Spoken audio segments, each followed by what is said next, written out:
Camada 5.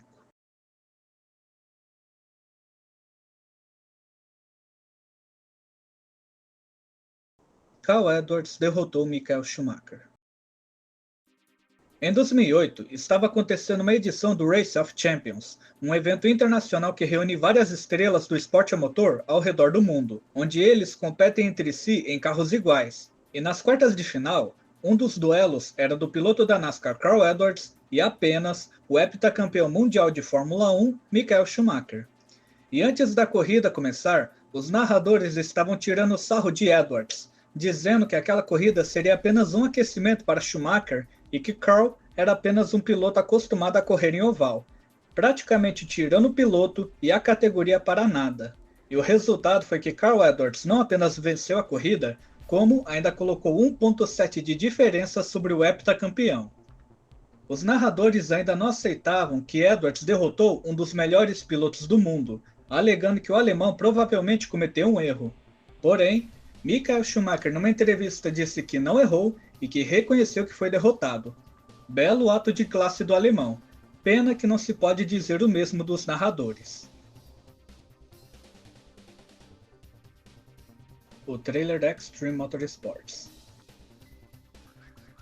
Em 2015, a equipe Extreme iria correr na segunda etapa da NASCAR Cup, em Atlanta.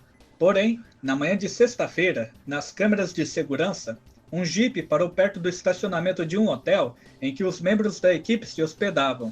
E poucos minutos depois, a picape junto do trailer que levava o equipamento e o carro da equipe foram roubados. Foi aberta uma investigação, e no sábado, a polícia recebeu a chamada de um motorista que encontrou o carro roubado. A estrada em que o carro foi encontrado era bem isolada, não tinha sequer luzes. O Stock Car não teve nenhuma avaria, porém, não foi possível correr no domingo. O Stock Car em si foi recuperado, mas o trailer e parte do equipamento não. Mesmo que alguns dos suspeitos tenham se entregado, ele não revelou nada. Inclusive, um desses equipamentos era um motor V8. O que será que fizeram com esse motor? Reed Sorenson no Nationwide 2011. Em 2011, um dos postulantes ao título da NASCAR Nationwide era Reed Sorenson, representando a equipe Turner Motorsports. O piloto até a 29ª etapa do campeonato estava em terceiro na tabela, 49 pontos atrás do líder. Porém, na etapa seguinte, faltando 5 corridas para o fim do campeonato, de maneira chocante, a equipe Turner o suspendeu, sendo substituído por Brian Vickers.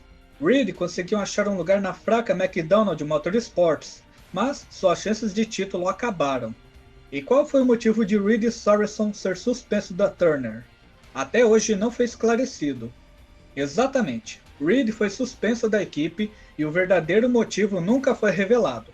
Algumas teorias diziam que a Dollar General iria para Joey Gibbs no próximo ano, e isso fez a relação com a Turner azedar. Outros falam que Justin Allgaier queria ter mais espaço na equipe e não queria Reed como seu companheiro. Seja como for, o motivo real até hoje nunca foi revelado.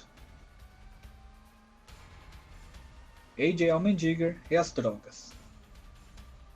A.J. Allmendinger estava representando a equipe Penske em 2012, mas no dia 7 de julho foi revelado que o piloto falhou no teste de drogas. Foi feita uma nova amostra dias depois, e ele novamente reprovou. A amostra que foi dada revelou que o piloto usava um estimulante proibido, a anfetamina. Allmendinger foi suspenso da NASCAR por tempo indefinido, mas rapidamente foi integrado, onde, após uma investigação, foi revelado que o piloto havia tomado uma pílula energética, sem saber que havia Adderall em sua composição, que são sais de anfetamina. Embora tenha retornado à NASCAR, ele não retornou para a Penske em período integral. Ainda a representou na Indy 500 e NASCAR Nationwide, vencendo em Road America. Seu substituto parcial na Penske foi Sam Hornish Jr., e para 2013, Joey Logano ficou no Pennzoil 22. Carlos Pardo. Carlos Alberto Pardo Esteves foi um grande piloto mexicano de Stock Cars, sendo o primeiro campeão da NASCAR Mexico Series, tendo um currículo bastante respeitado e sendo um dos principais nomes da categoria ao lado do seu irmão. Chegou a correr algumas corridas da Arca Menards e da NASCAR Busch Series, quando essa corria no Autódromo Hermanos Rodrigues. No dia 14 de junho de 2009, a NASCAR México estava em sua reta final na corrida de Amozoc, Puebla. Pardo estava na liderança faltando 4 voltas para o fim. George Waters tentou ultrapassá-lo. Pardo bloqueou, mas foi tocado e rodou, atingindo a quina de um muro de concreto a mais de 200 km por hora. Embora tivesse tambores de água para amortecer, o impacto foi muito violento e, infelizmente, fatal. Pardo foi levado de helicóptero ao hospital mais próximo, mas, 45 minutos depois, um dos grandes nomes da NASCAR mexicana acabou falecendo aos 33 anos de idade, e ele ainda venceu a corrida, já que a prova foi encerrada e o resultado foi considerado a uma volta antes do acidente, onde Pardo estava na liderança, e com isso se tornou vencedor póstumo. Ray Ciccarelli. Ray Ciccarelli foi um piloto de poucas corridas da NASCAR Truck Series que ganhou notoriedade em 2020, onde, após a NASCAR proibir que a bandeira dos Confederados aparecesse nos autódromos, ele anunciou em seu Twitter que estava deixando a categoria por causa da proibição de sua bandeira favorita. Além disso, comentou que a categoria estava querendo se aventurar no mundo da política e pagar de boa moça, principalmente que naquele ano havia acontecido o assassinato de George Floyd e o movimento Black Lives Matter ganhava atenção. Mas, apesar disso, ele retornou poucas etapas em 2021. O circuito de Route Chicago.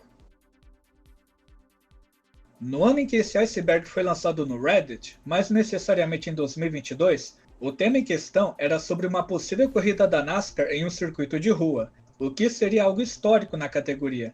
E na época, os pilotos reais fizeram uma corrida virtual em um possível layout do circuito. Isso em 2022. Atualmente, como sabemos, a NASCAR realiza a corrida nas ruas de Chicago e é uma das provas mais populares do ano. O teste de chuva em Martinsville em 1995.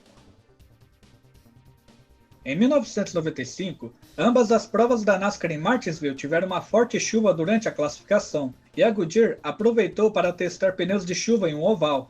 Terry Labonte da Hendrick entrou na pista e deu algumas voltas, mas o teste foi considerado um fracasso.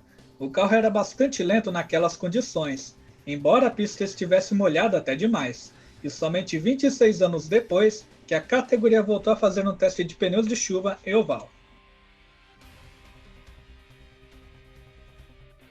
Jeff Gordon na Fórmula 1. Em 2021, no Beyond the Grid podcast da Fórmula 1, Jeff Gordon revelou que a novata equipe BAR queria o piloto da NASCAR em seu cockpit para 1999. Os planos iniciais da equipe era que tivesse um piloto americano no carro, e Gordon estava nessa lista.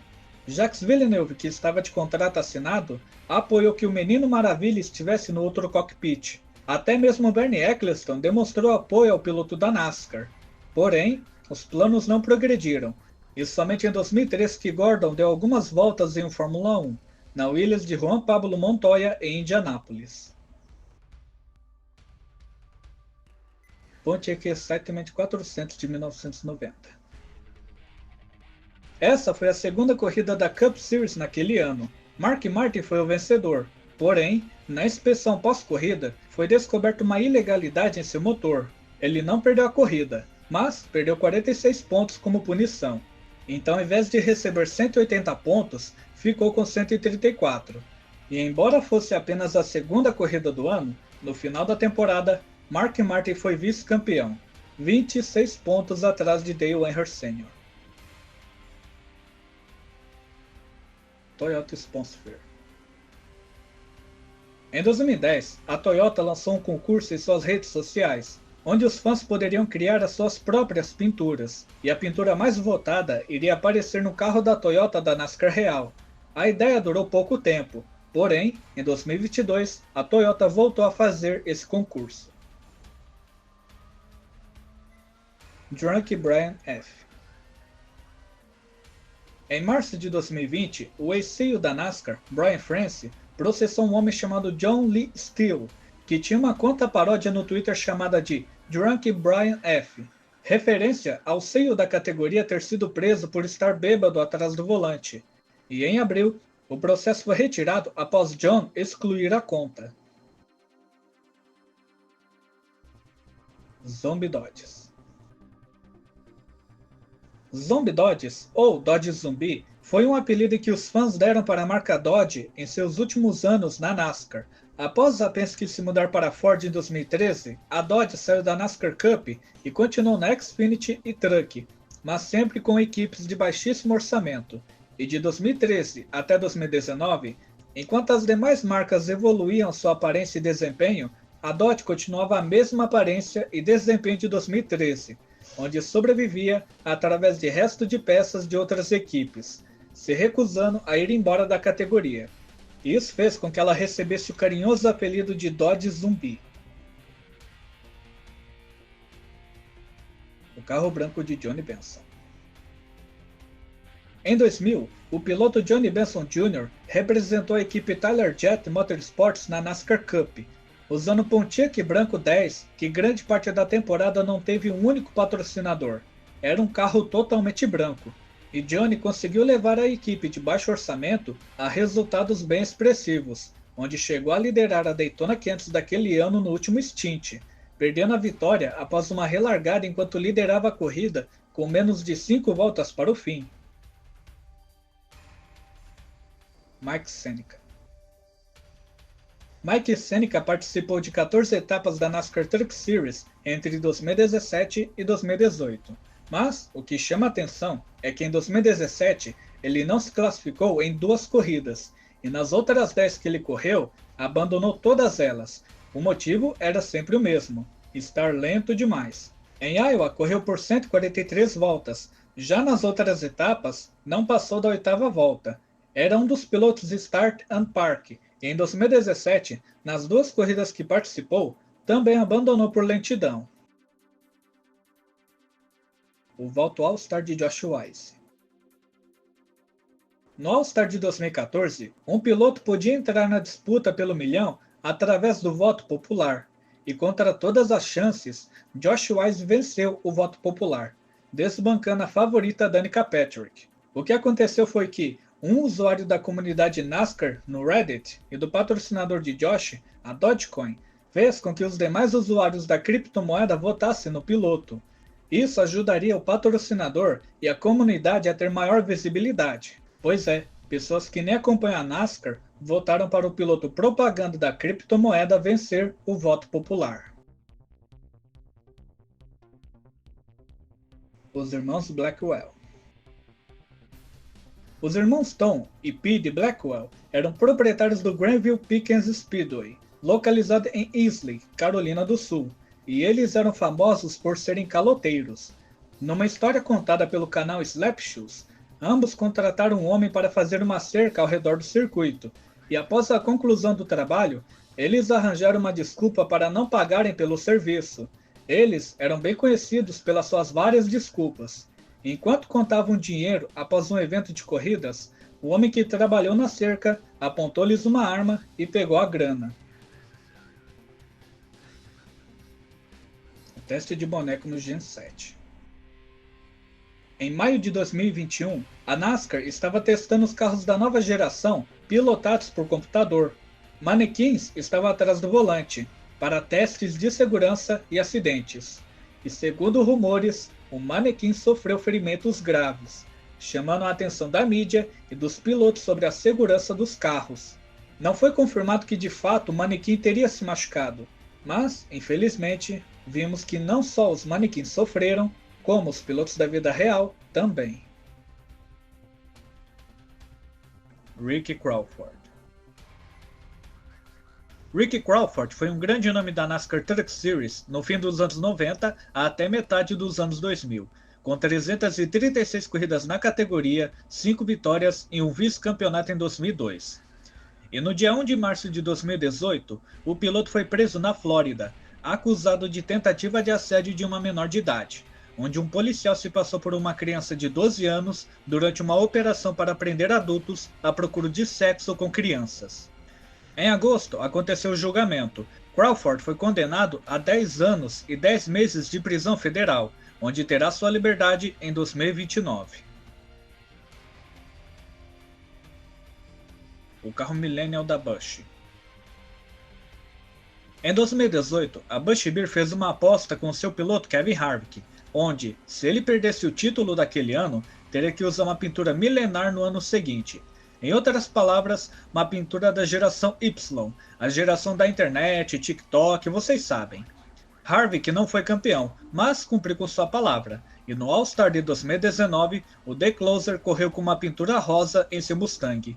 Essa pintura era para zoar o piloto, já que ele tinha 45 anos na época e a pintura se tratava da geração da internet, com gírias e tudo mais, bem diferente do Harvick em sua juventude. O carro de Kim Kardashian.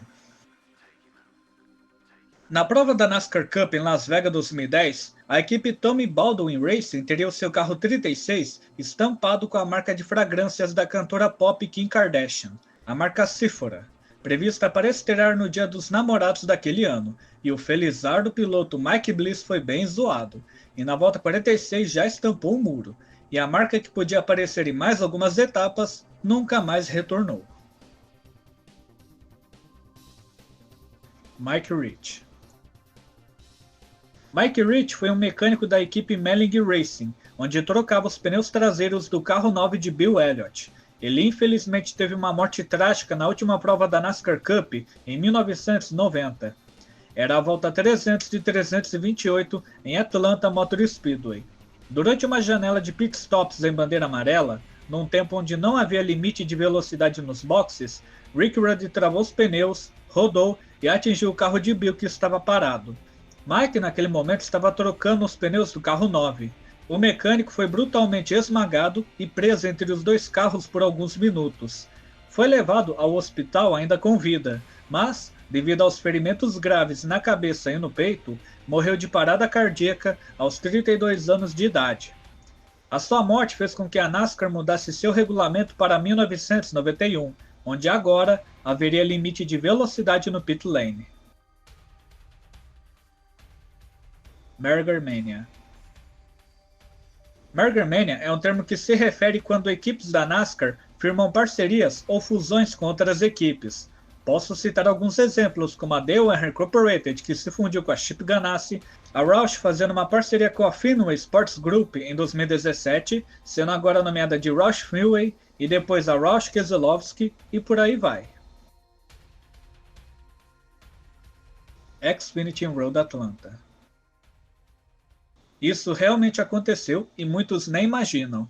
A NASCAR Xfinity já correu em Road Atlanta em 1986 e 1987, quando ainda era chamada de NASCAR Busch Series.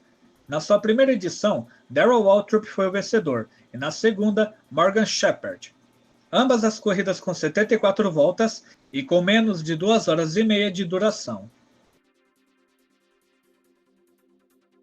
A fonte dos números da GMS. A equipe GMS por um tempo teve uma certa notoriedade nas fontes de seus números, onde a cada etapa havia uma fonte diferente. Segundo histórias, foram feitas mais de 50 fontes diferentes ao longo dos anos. A polêmica do controle de tração. Nos anos 90 e 2000, haviam várias histórias de que certos pilotos usavam controle de tração em seus carros, o que é totalmente proibido. Como sabemos, NASCAR não usa controle de tração, mas já houve vários boatos e até mesmo suspeitas bem grandes. Algumas pessoas alegavam que o controle de tração era ligado através de um chip na caixa de ignição, onde ele era acionado apenas quando o piloto ligava o motor. A NASCAR nunca comprovou que de fato alguém já usou um controle de tração nos carros, mas que haveriam medidas para isso.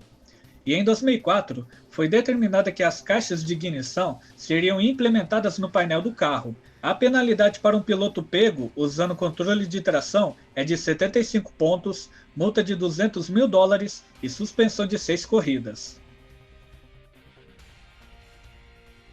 O buraco na Daytona 500 de 2010. Na volta 122 da Daytona 500 de 2010, um buraco acabou aparecendo na parte interna do circuito entre as curvas 1 e 2. Isso causou uma bandeira vermelha, onde durou 1 hora, 40 minutos e 45 segundos. Eles consertaram o buraco até aquele momento, mas novamente ele foi aberto na volta 161, interrompendo a corrida mais uma vez. Isso aconteceu por causa do tempo frio e dos carros raspando no asfalto ao longo da corrida. NASCAR Goes Country. NASCAR Goes Country foi um álbum cover de música country lançado em 1975 e relançado em 2002. O álbum apresenta 11 músicas countries em cover feito pelos pilotos da NASCAR, Richard Petty, David Pearson, Cale Yarborough, Bobby Allison, Buck Baker e Darrell Waltrip, onde inclusive contaram com os vocais de apoio do grupo musical The Journey Diaries. Recomendo escutarem. Justin Boston e Zilloop. Justin Boston foi um ex-piloto da NASCAR e ex-piloto de desenvolvimento da Joy Gibbs Racing. O seu pai, Robert Boston, era o cofundador da Zilloop Electronic Recycling, uma empresa de reciclagem eletrônica de computadores. Em 2015, estava previsto para Justin correr a temporada inteira da NASCAR Truck Series, representando a picape 54 da Kyle Busch Motorsports, no contrato de 2 anos, o famoso piloto bancado pela empresa do pai. Mas, após a 9ª corrida da temporada, com a 12ª posição nos pontos, Justin foi dispensado da equipe de Kyle Busch. De início, se pensava que a suspensão foi por causa dos maus resultados, e de fato foi, mas o buraco estava bem mais embaixo. Foi confirmado que a Zilloop violou seu acordo com a equipe, onde estava previsto que a empresa seria a patrocinadora principal da picape, mas apareceu somente em 2 etapas. Além disso, foi revelado que a empresa não pagou para estar na picape 54 ao longo dos meses. A equipe processou a Zilloop em 4 milhões e, obviamente, piloto e patrocinador saíram da categoria. E como desgraça pouco é bobagem, em 2016 a empresa entrou em um processo de falência. Em 2018, o pai Robert Boston foi condenado a 10 anos de prisão por fraude eletrônica, fraude de valores mobiliários e lavagem de dinheiro, onde foi totalizado 25 milhões de dólares roubados de seus investidores. Parte desse dinheiro foi destinado a compras de carros de luxo, ilhas particulares, um jato, uma suíte em um estádio da NFL e na corrida do filho Justin. NASCAR em Le Mans. Esse iceberg foi postado no Reddit em fevereiro de 2022, e no mês seguinte, a NASCAR anunciou que estaria em Le Mans em 2023. Então, esse tema se refere à sua primeira visita em La Sarthe, que aconteceu em 1976. O primeiro vídeo história do canal e o especial de 1 ano foi contando essa história. Assista o vídeo após terminarmos o iceberg. Mas, em resumo, por conta da crise do petróleo nos anos 70, o esporte a motor também entrou em crise, onde a IMSA precisou pegar carros da NASCAR para correr nas 24 horas de Daytona de 1976. Os organizadores de Le Mans foram até Daytona, onde pegariam os melhores carros da geral e da classe NASCAR, e quando os monstros foram para a França, chamaram a atenção de todos. Os 2 carros eram os mais lentos em geral no circuito, mas na reta Mulsanne se aproximavam dos rápidos Porsches. Ambos os Stock Cars não completaram a prova, mas, mesmo assim, foi feita a história. E em 2023, repetiram a dose, e o NASCAR Garage 56 se tornou o favorito do público na 100ª edição das 24 horas de Le Mans, onde inclusive muita gente, incluindo eu, quer ver esse monstro na pista mais uma vez. O patrocínio do Philadelphia Eagles. Em 2017, o time de futebol americano Philadelphia Eagles iria patrocinar o carro 88 de Dale Earnhardt Jr. em Pocono, mas a pintura nunca apareceu na pista. De acordo com as regras da NFL, suas equipes não podem patrocinar outros esportes. Dale Jr. nem deve ter reclamado, ele que é fã do Washington Redskins. Litigation. Em 2005, o circuito de Charlotte Motor Speedway passou por um processo de recapeamento no asfalto, chamado de litigation, ou levigação, onde tinha o objetivo de suavizar os solavancos na pista, deixando ela bem mais lisa. Eles usaram uma retificadora de diamante, e o resultado foi que a pista ficou lisa até demais. Na Coca-Cola 600 daquele ano, vários carros tiveram problemas com alto desgaste e estouros de pneus, e essa corrida teve o maior número de bandeiras amarelas na história da Cup, 22, recorde que esse permanece até os dias de hoje. Era difícil passar de 30 voltas sem uma amarela. A prova teve mais de 5 horas e uma chegada entre Jimmie Johnson e Bob Labonte que entrou para a história. Mas, apesar de presenciar um final histórico, essa corrida foi um dos pontos mais baixos da história da NASCAR. J.D. Stacy. James D. Stacy, ou apenas J.D. Stacy, foi um empresário, patrocinador e chefe de equipe da NASCAR no fim dos anos 70 e início dos anos 80. Ele era bastante conhecido por comprar equipes e ter seu nome Stacy os patrocinando, onde chegou a ser chefe de equipe de pilotos como Sterling Marlin, Joe Ruttman, Tim Richmond e Dale Earnhardt Sr. E o auge chegou na Daytona 500 de 1982, onde patrocinou 7 carros na corrida. Seus ganhos em sua carreira foram pouco mais de $900 mil, ou até mesmo quase 3 milhões se ajustar pela inflação. Seus carros participaram de 126 corridas e tiveram 4 vitórias. J.D. Stacy se retirou da NASCAR em 1983. A manipulação da Ricoh em Homestead. Após o fim da temporada 2019 da Cup Series, a NASCAR descobriu um esquema de manipulação de resultado envolvendo 4 carros, o 15 e 27 da Premium Motorsports, o 52 da Ricoh Racing e o 77 da Spar Motorsports. A Premium Motorsports, com seu carro 27, estava competindo com a Gaunt Brothers Racing e seu carro 96 para ser a melhor equipe da temporada que não estava no sistema de charters. Quem ficasse na frente do campeonato teria $175 mil a mais de bônus financeiro. O 27, que seria pilotado por Ross Chastain, entrou em Homestead com 7 pontos de vantagem sobre o 96 de Drew Herring. Se aproximando do fim da corrida, Drew se encontrava em 27º lugar e Ross em 38º. Quando foi ultrapassado por Bubba Wallace, o 96 e 27 estavam empatados na tabela, com o 96 levando a melhor no critério de desempate, por ter o melhor resultado em corrida. 2 15º lugar contra 1 18º do 27. Num intervalo de 15 voltas, os carros 15 de Joey Nemechek, 52 de Josh Bilicki e 77 de Reed Sorenson pararam nos boxes, alegando problemas nos freios e na direção. Ross herdou suas posições e terminou em 35º, assim, derrotando o 96 da Gaunt Brothers por apenas 1 ponto. A NASCAR começou uma investigação e analisou os rádios das equipes com seus pilotos, onde foi descoberto que os carros 15, 52 e 77 abandonaram de propósito nos boxes para o 27 ganhar as suas posições. A categoria então distribuiu punição para todos os lados, puniu os 4 carros envolvidos na falcatrua em 50 pontos de proprietário, fazendo assim a Gaunt Brothers ser a melhor equipe da temporada que não estava nos charters, suspendeu os crew chiefs da Premium Motorsports e Ricoh por tempo indeterminado, assim como multas em $25 mil e $50 mil para as 3 equipes. Nenhum dos envolvidos na manipulação se pronunciou sobre o ocorrido, apenas a Spar Motorsports, que divulgou um comunicado dizendo que não iria apelar sobre a penalidade. Dale Jr. na Alms, 2004. Em 2004, Dale Earnhardt Jr. iria correr na American Le Mans Series em Finian, Sonoma, e durante o warm-up horas antes da corrida, perdeu o controle de seu Corvette e bateu na barreira de pneus. O carro quase que pegou fogo instantaneamente. Ele conseguiu sair e se recuperou rapidamente no hospital, mas, pouco tempo depois, Dale Jr. comentou que sentiu alguém o tirando daquele carro.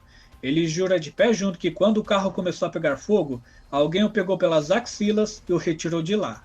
Não saiu por conta própria, nas palavras dele. Muitos inclusive alegam que o espírito de seu pai, Dale Earnhardt Sr., desceu à terra e salvou o filho do carro em chamas. Produtos para crianças. A famosa censura. Kid Friendly Merch se refere aos produtos da NASCAR voltados para o público infantil, como miniaturas, videogames, roupas e coisas do tipo, onde marcas de bebidas alcoólicas, cigarros ou qualquer outra coisa que não seja recomendado para crianças são censuradas e no lugar é colocado o nome do piloto ou da equipe, ou qualquer outra coisa genérica. Bumpergate. Na volta 4 da Daytona 500 de 1982, Cale Yarborough supostamente bateu na traseira de Bobby Allison, fazendo seu para-choque voar e causar um grande acidente, e a falta do para-choque traseiro fez com que Allison ficasse mais rápido que os demais, onde nem mesmo com os demais pilotos se ajudando no vácuo conseguiam chegar perto. Allison venceu a Daytona 500 com uma grande vantagem, e começou a surgir boatos, especialmente do chefe de equipe de Yarborough, alegando que a equipe de Allison prendeu mal o para-choque para que assim fosse arrancado com facilidade e ganhasse vantagem. O chefe de equipe de Allison nega isso até os dias de hoje. A classificação de Reed Sorenson em Talladega 2016. Em 2016, na classificação da NASCAR Cup em Talladega, Reed Sorenson da Premium Motorsports foi o mais rápido na primeira sessão. Não apenas isso, como ainda foi 1 segundo mais rápido que o segundo colocado, o fazendo ir para a última sessão com os 12 mais rápidos do quali. Lá, ele foi 1,5 segundos mais lento que a sua melhor volta na primeira. Foi um tempo em que, se ele não estivesse no Fast 12, estaria fora do top 30. Mas, apesar disso, se classificou em 12º, um grande resultado para piloto e equipe. E como que ele fez isso? Na primeira sessão, o piloto estava usando uma configuração bastante agressiva, onde o foco estava apenas na velocidade, ignorando os outros fatores. Configuração essa que não seria recomendado usar em uma corrida.